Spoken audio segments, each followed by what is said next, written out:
What is up, everybody? And this is part 2 of us at the gun range. I'm here with two different 22 LRs. The Savage 64 Precision. This is my girlfriend's gun because, well, it's purple and I wouldn't shoot a purple gun, or own it, I should say. And this one here is mine, the Savage Mark II. This gun here, it takes a 10-round style banana clip. And the Savage 64 can take the 20 rounds, as I said, or the 10 rounds. Of course, you're still going to have misfeeding issues with the 20 round until they're broken. The 10 rounds, you won't have not one issue. And we're here to do an accuracy test. Now, obviously, everybody will say, well, you know, a semi is going to be better than a bolt action. Yes, that is true. A semi is better than a bolt action for many things. But the one thing that a bolt action excels at is the fact that it is more accurate. My Savage Mark II is a lot more accurate than the 64F.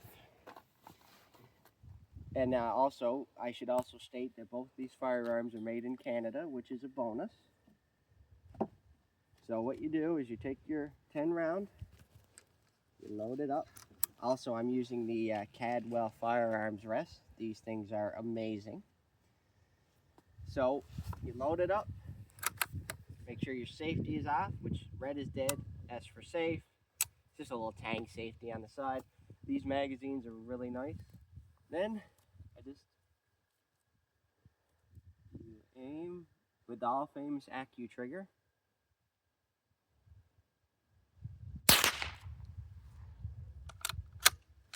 Now what I'll do is I'll shoot 10 rounds and then we'll go up to the target and we'll see how accurate it is, and then we'll compare that to the 64F.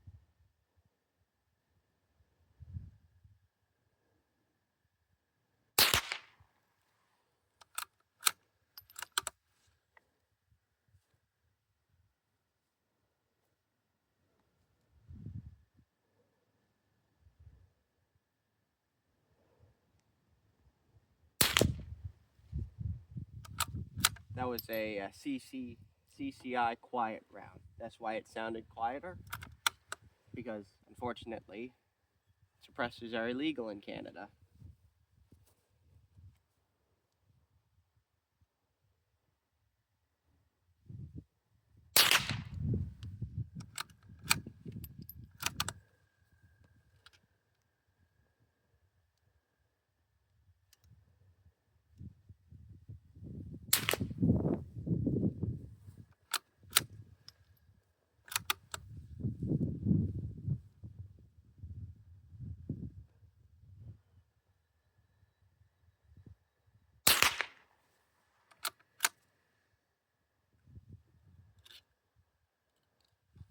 And that's it. Now we will go and take a check. So this is at 25 meters. As you can tell, they're grouping a few little flyers down here, but mainly our grouping is pretty good. All in the center.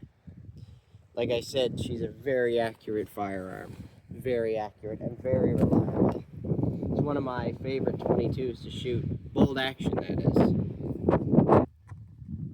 And this is the Savage 64F made in Canada. Fitted out with a red dot. The Savage Mark II already comes with a Weaver scope, and as you can tell, I mean, it's accurate at 25 meters. I think that's like 30 yards, I believe. But now we're going to try Savage 64F at the same distance with a red dot, and we'll see how well she shoots.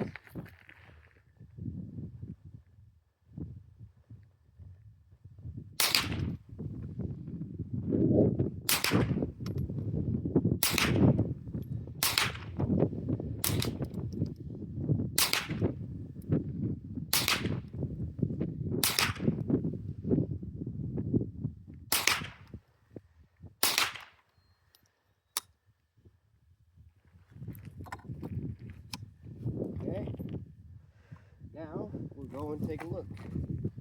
So this is the grouping for the Savage 64F. She's a little bit off, but it is windy today. But as you can tell, the grouping is a lot wider.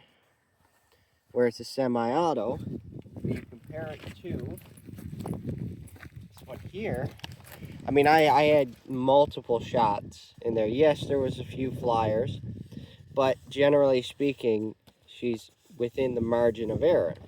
So that's why I say that the Mark II is more accurate.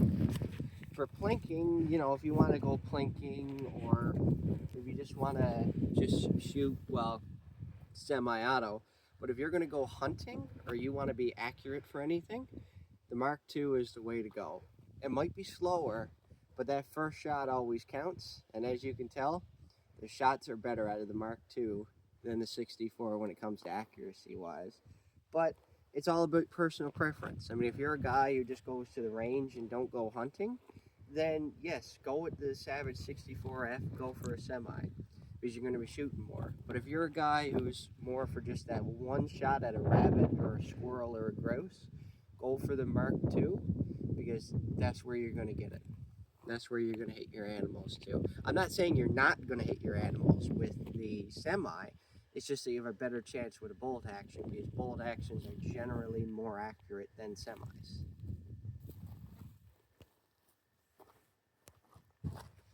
And before we go, I just want to show you, this is the 20 round mag. I have about 15 rounds in it, and I'm going to show you the disadvantages with the 20 versus the 10. As you just seen there, the 10 rounder ran phenomenally. The 20 rounder,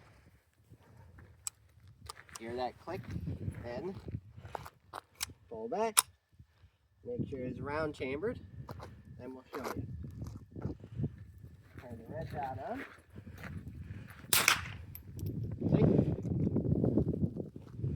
Misfeed right there. So what you gotta do, you gotta haul it back, let her go forward, make sure she's chambered, then we'll do it again. See? Another misfeed.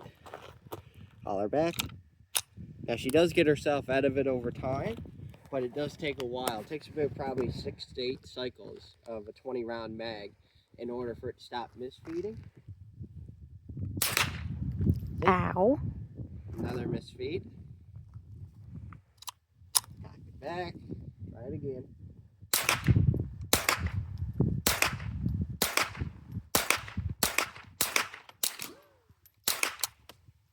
So as you can tell, once you get through the first 1 or 2 misfeeds, you're all right. But sometimes once you get through those 1 or 2 misfeeds, then she should cycle. But there's no guarantees, so that's why I prefer the 10 rounders, for the simple fact that you can just fire and you don't have to worry. But with these guys, just watch. Look at that, first shot, misfeed already. So you're doing more of this than just firing. See, another misfeed there.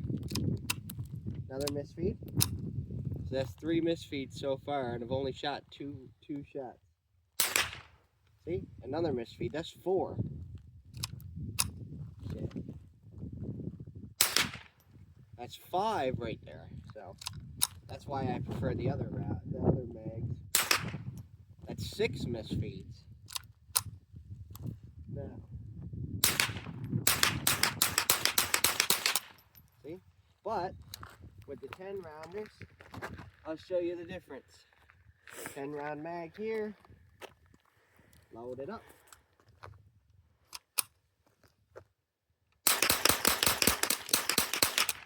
See?